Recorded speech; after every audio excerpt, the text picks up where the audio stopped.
This is how Jensen Caraballo gets to work, in just about anywhere outside of his apartment building. Depending on the day or the driver, he'll either make it on time or have some explaining to do at work. The 24-year-old was born with spinal muscular atrophy, type 2. As a teenager, his family started having a more difficult time meeting his needs. He got sick a lot, and he was losing weight. His doctors thought taking him out of the home would be best. So at just 15, Caraballo was forced to live in a nursing home. It was never my decision. They kept on trying to talk me into it, and, it was never a place I wanted to be in. I finally moved in. I went into my room. I had just a box. That's all I had.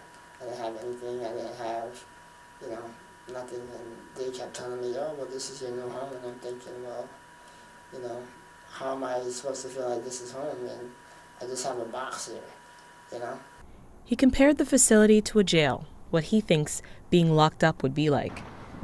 He says you had a time to get up, a time to eat, and a time for bed. He did 8 years, until some friends helped him find housing and a home health aid program.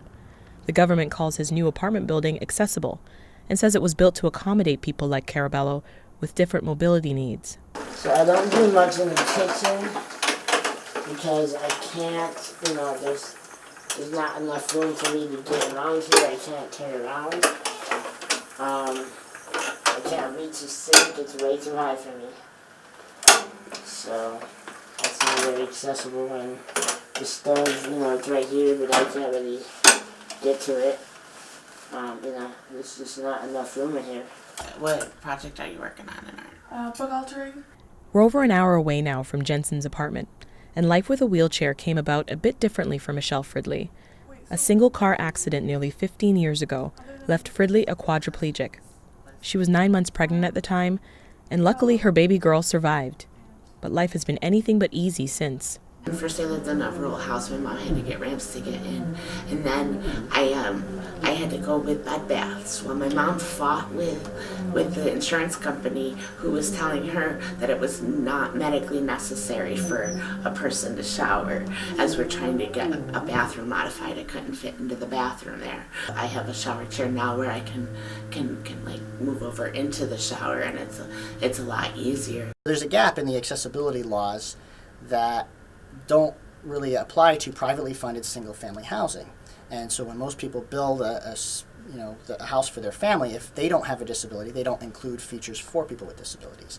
The Americans with Disabilities Act mandates 5% of all new subsidized residential buildings must be accessible. We should be doing more, but we think that at least if every house was visitable, that would be great. We think that by sort of taking baby steps, it might help get people on board with it. So if it's just $100 extra to make the house visitable, people might be more willing to do that than, let's say, having to put a full bathroom on every first floor, or having to have grab bars installed immediately, or certain kitchen requirements and other things. The idea of visitability aims to fill the gap White mentioned and build in a basic level of access in homes. That happens a lot. Yeah, it does. At some point, you're going to get pushback from the building community that all of a sudden, well, I'm not disabled. Why do I need to build my house according to these codes? By starting small, we're hoping to broaden the base and then work from there. Does everybody here know that if they get in a wheelchair, that basically you either go into a nursing home or move to a city to get services? People should have the right to choose where they live, and it shouldn't matter where you live. And where you live should not determine what kind of services that you get. For myself, I think that I would be able to live a fuller life if, I could be integrated into the city where I'm from. I live right in Rochester.